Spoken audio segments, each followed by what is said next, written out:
Welcome to another episode of Cannabis Health Radio. I'm Ian Jessup. And I'm Corey Yelland. She has had multiple surgeries to rebuild the bone in her leg after she was run over by a drunk driver in a boat in 2008. The propeller of the boat tore open her leg.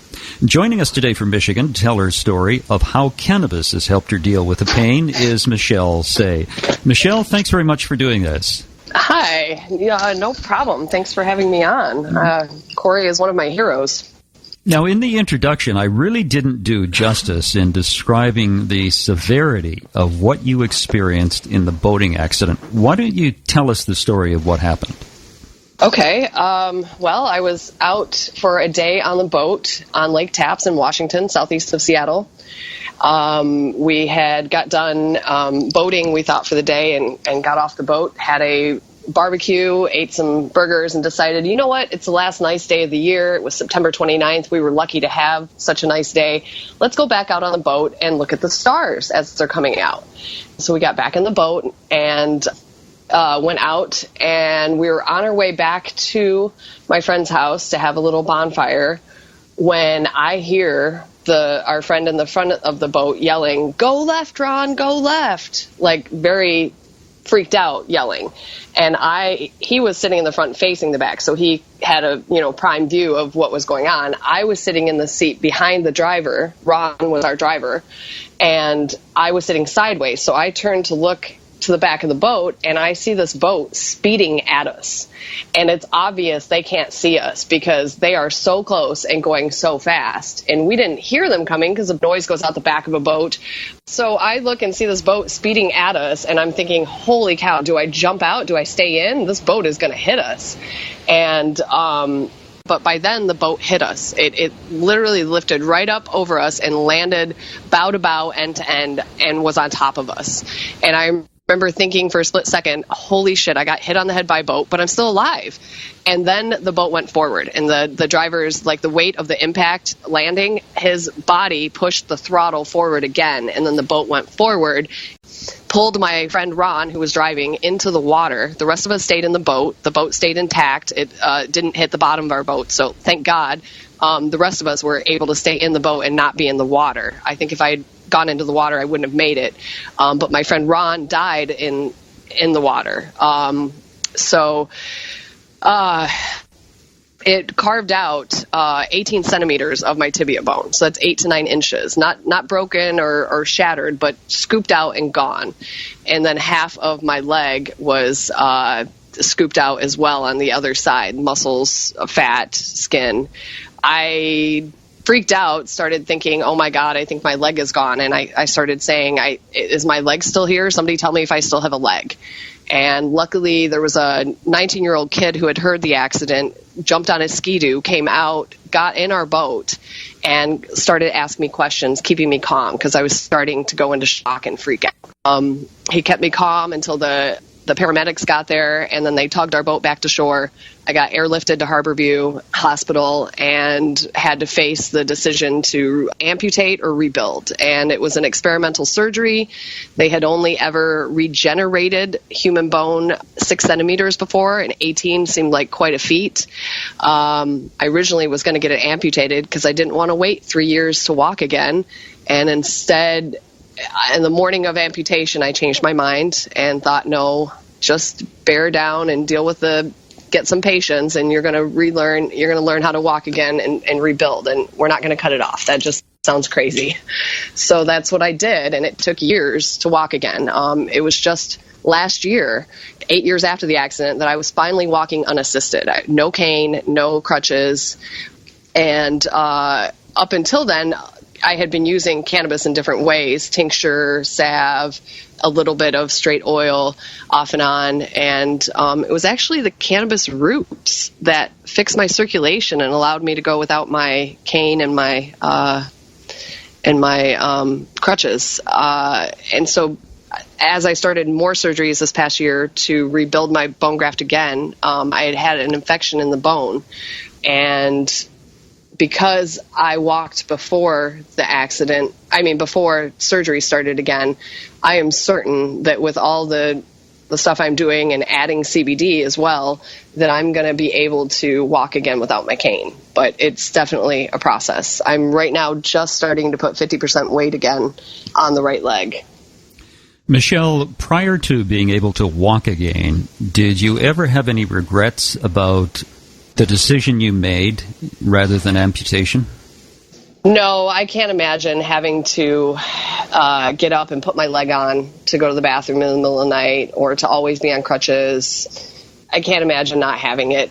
It's not pretty and it doesn't work that great, but I'm glad I have it. I'm really glad I made that decision, especially after I started the roots and was able to fix my circulation issues. Because for years, I just dealt with it not working that well and just, well, that's how it is. That's how it's going to be, you know. But when I started eating roots, that's completely changed. It was insane how much of a difference. It was like night and day for my leg.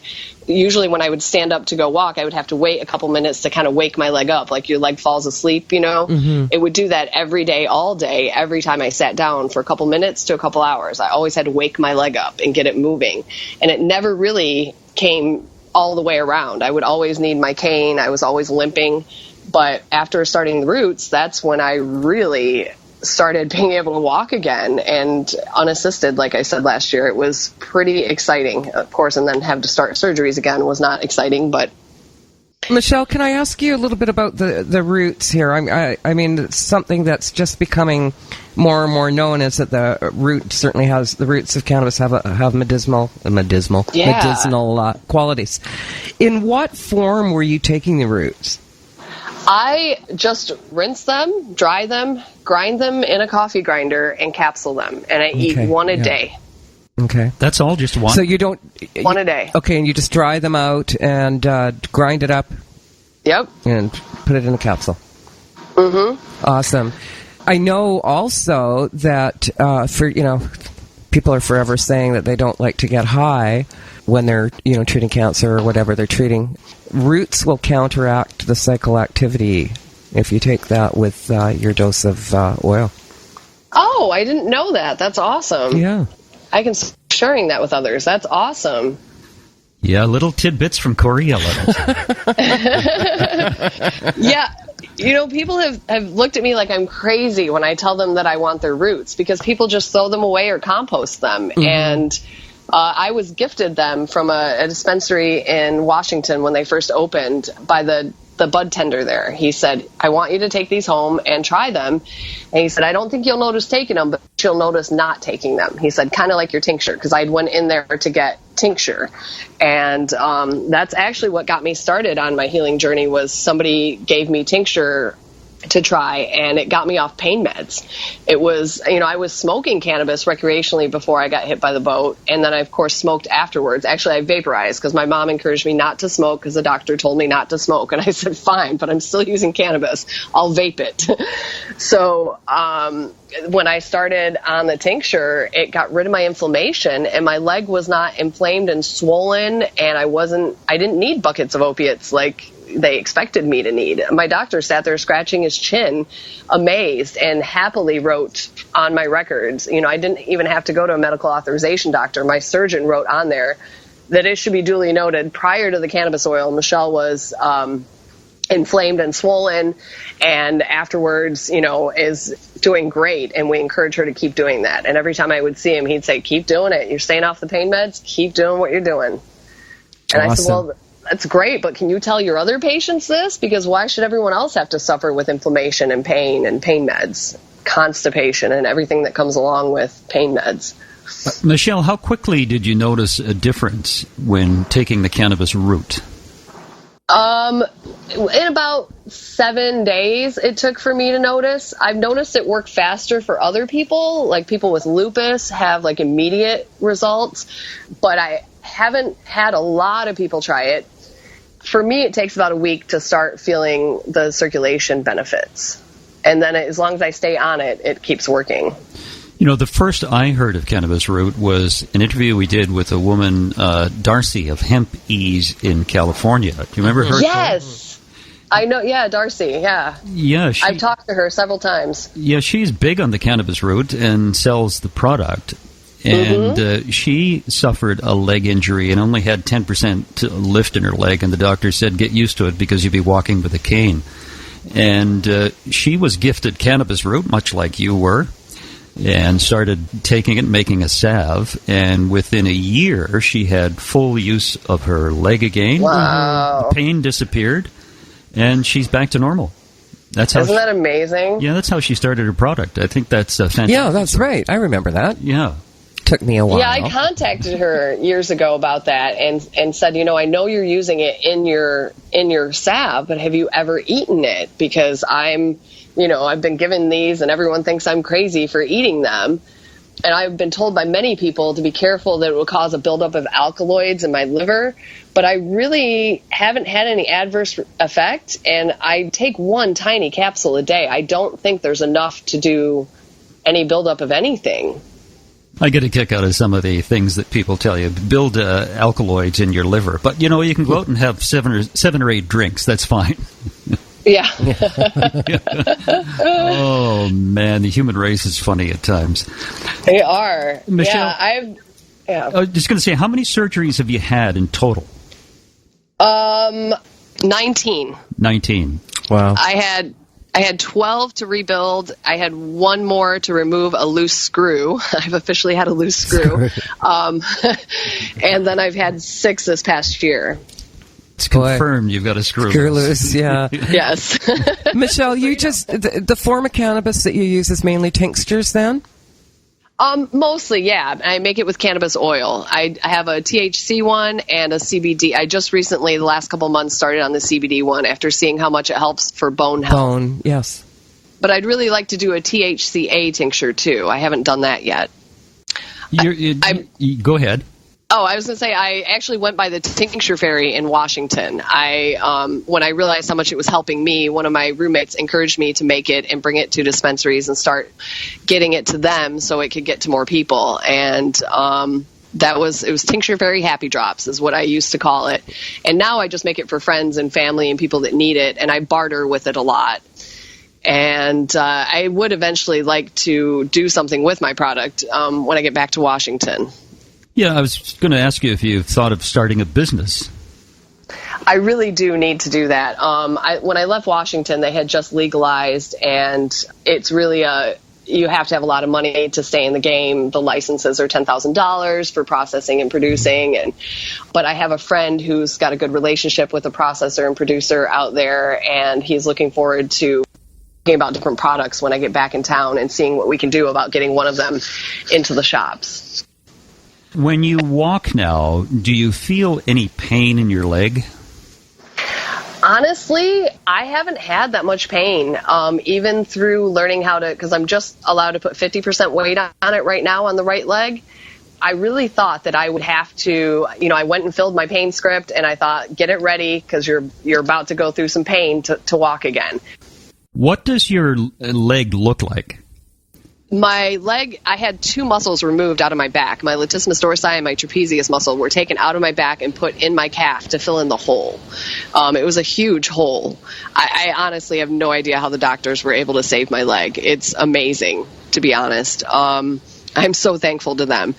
So it wasn't just a bone graft. It was 2 muscles taken out. So my leg is not pretty. I typically wear long socks or I have a wrap around it.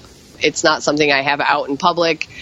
Yeah, I don't know. I could definitely send you some pictures. I even have a picture of what the doctors took a picture of it when it still had the hole in it before they put the wound vac on and all that jazz. It's a pretty crazy, it looks like a shark bite. Wow. So they took your one of your lat muscles out of your back. Mm-hmm. Do you notice any difference with your back at all? I have been blessed in not having back pain. I learned early in my healing to keep my good posture, even though I was on crutches and a cane, that, always thinking about my posture. And as long as I keep good posture, and I lost a little bit of weight too, I've gotten healthier and learned how to eat better and do better things for my body. As long as I keep the weight off and I keep good posture, I honestly haven't had a lot of back problems.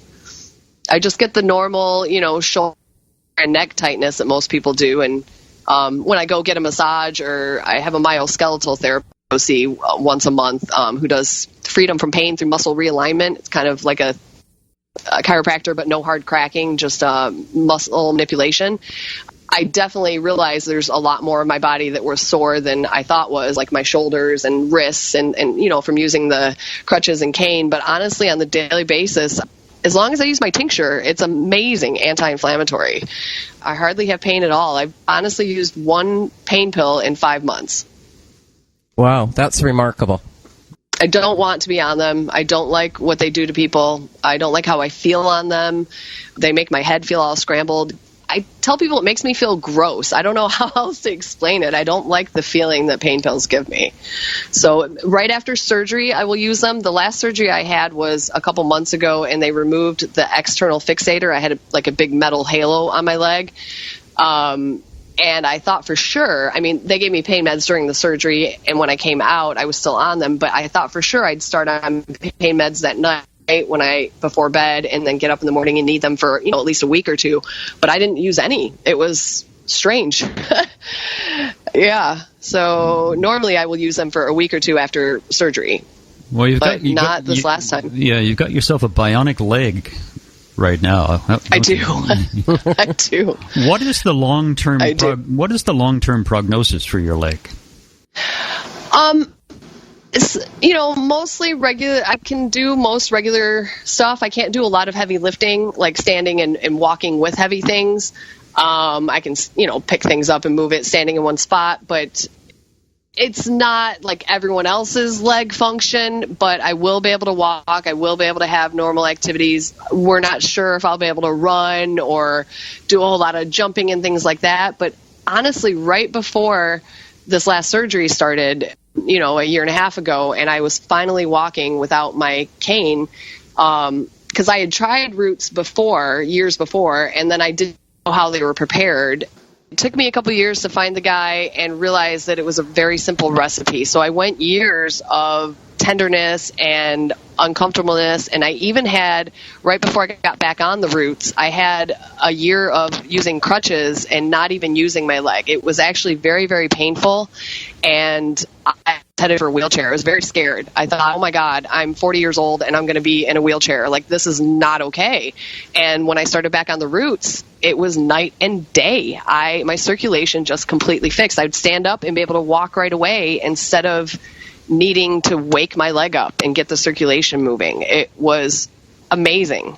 So I know because of that, I actually felt like maybe I can run again. I might be able to pull this off. Like, this feels so good. Do you know what? You can do anything you want if you have the right mental attitude and the right intention. Oh, yeah. That is what's got me through this, is my positive attitude. I have not let anything get me down. I have stayed 100% positive. I still have a random day here and there where I let myself get mad or sad or grumpy, like when they recently told me I needed one more surgery. And I had a very upset day, crying, being upset, but then I don't let myself, dwell there. I get up the next day, I put my big girl panties on, and I do something about it, and I fix it in any way that I can, because I know that I need to focus on being positive. It's the only way to make it through stuff like this. Only way. What are big girl panties? Ian, you haven't heard that term before? No. Seriously? You haven't?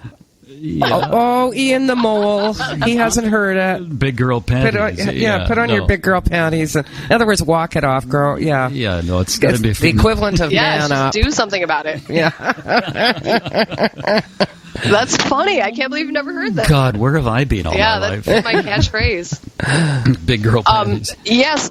Recently, they wanted me here in Michigan to do another surgery. He said, even though you can put 50% weight on, we want to go back in and do one more bone graft and take it out of your left side and strengthen your graft down there. And I about lost it. And I cried for a day, and then I got up the next day, put my big girl panties on, and I said, I need to do something about this. What can I do about this to make this better?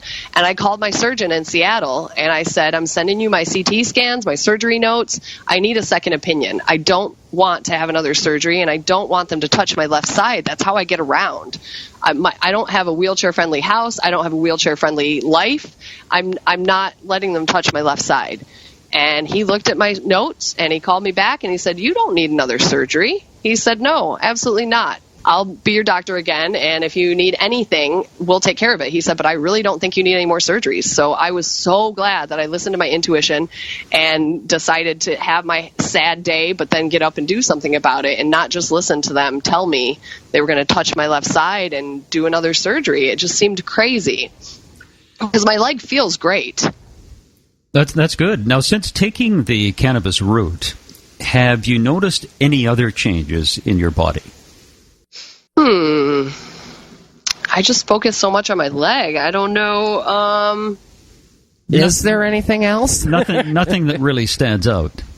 No, nothing that really stands out. But when I've had other people try it, like my friend with lupus, he was in awe. He said, what is in there? What is really going on? Because just with one capsule, he felt amazingly better.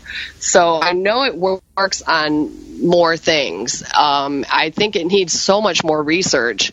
More people would play with it and try it. I'm wondering if it would help people with Lyme disease. Because, as you know, Lyme disease is far more prevalent than the medical authorities would have us believe.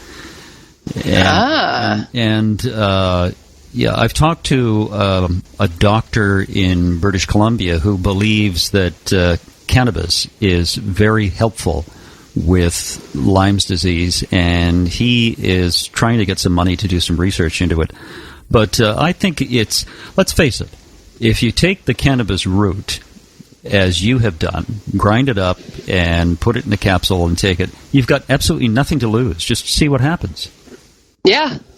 I usually give people 10 capsules, and I say try it for 10 days and tell me what you think. And it's been a dream of mine, actually, to be able to give people their first 10 for free for, just to get them to try it. Because you're right, there's nothing to lose. Like, why not?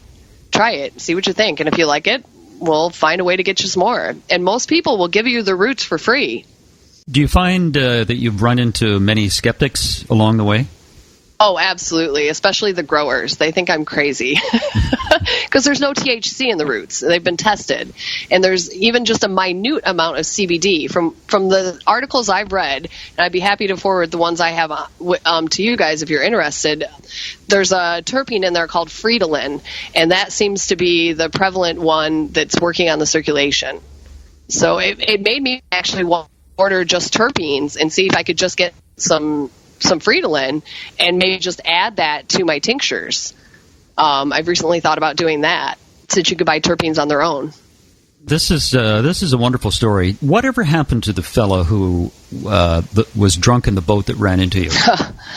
He's a rich white man. He kept it out of court for 3 years, and somehow when we went to the criminal suit, they did not find him guilty, and I have no idea how.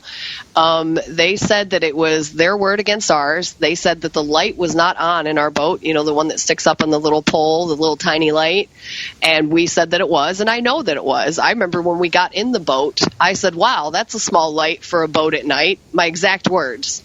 Apparently that was trying to get a message to not get in the boat, but I didn't listen to it.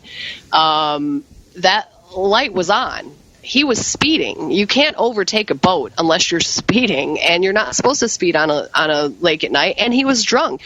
The fact that he was 0.24 on his blood alcohol level 4 hours after the accident because he refused a breathalyzer at the scene, that's the only night he spent in jail. And understand why it all came down to their word against ours about the light, because he was drunk and he was speeding, and he lives on the lake. He knows the rules. You don't speed on a lake at night. You can't see in front of you.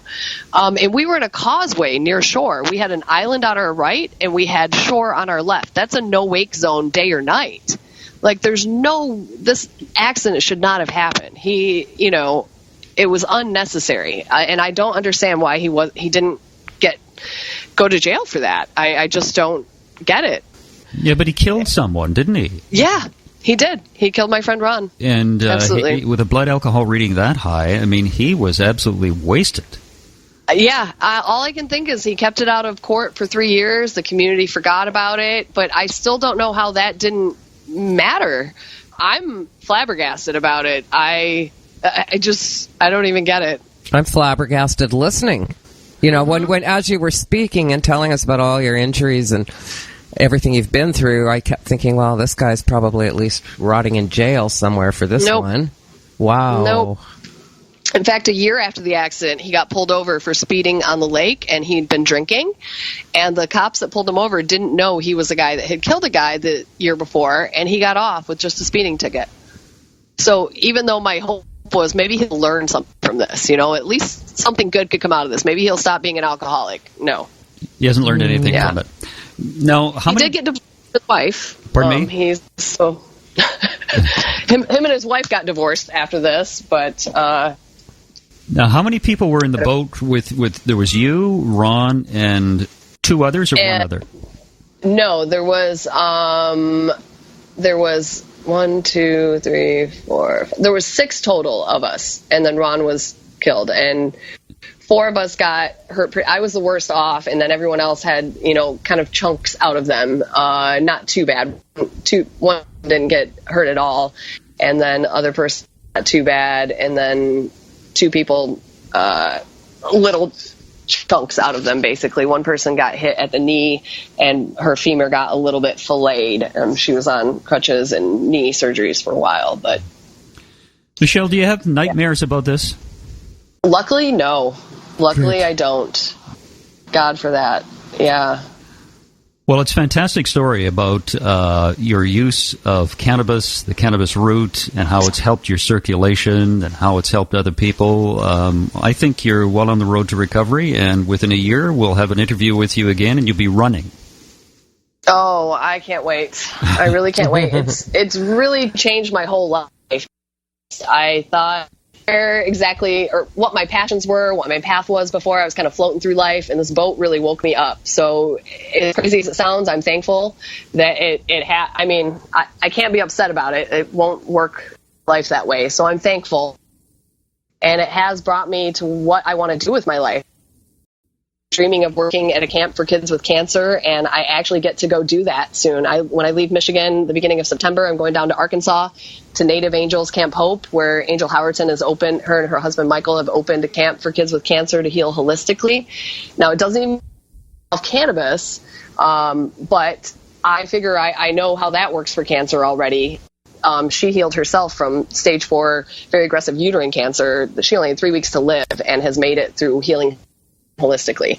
So I can't wait to get there and learn, and I feel like all of this has brought me to getting there. And I would like to see that actually get expanded upon and move to a second location on the West Coast where I can be and include cannabis as well. That's the ultimate end goal. Michelle, pleasure to talk to you. Thanks very much for telling your story. Thank you for having me. I really appreciate it. And Michelle, Corey, go ahead. Sorry. Corey, you're amazing. I love what you do. You seriously inspire me all the time. Well, thank you. And thank you for sharing your story, and your bravery and your energy is amazing. Well, thank you. And our thanks to Michelle Saye for telling her story. Wherever you are in the world, thanks very much for listening. You've been listening to the Cannabis Health Radio podcast. Visit our website, cannabishealthradio.com, and follow us on Facebook and Twitter.